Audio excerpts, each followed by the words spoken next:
我现在知道你是好意了，是我反应太激烈了，对不起。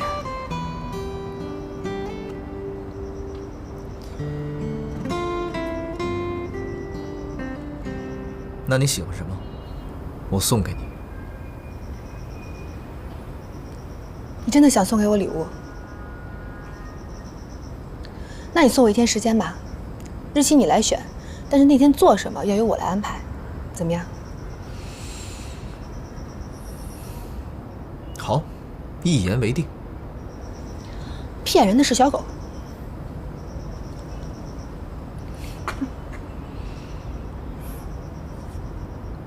小狗骗人。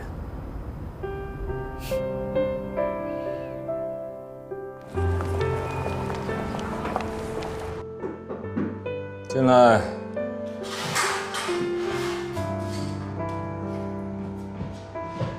常总，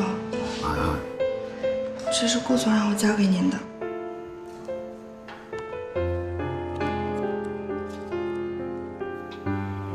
常总，您还好吧？哦，我没事。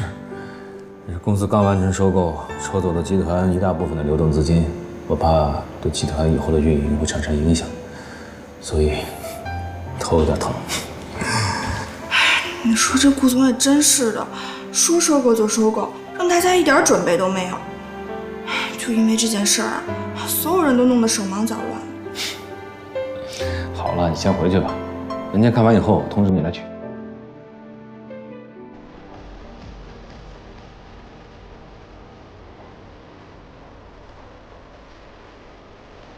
贺锦熙，哎，看看这些够吗？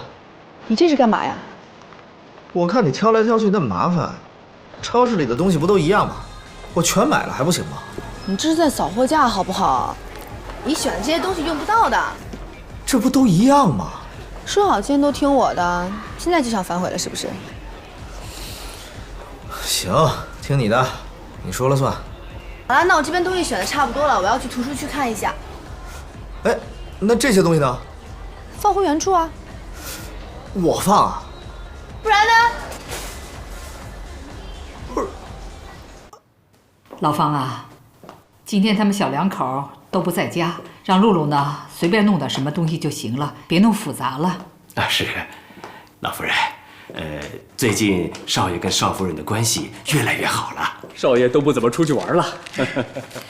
是啊，还是得找时间带着几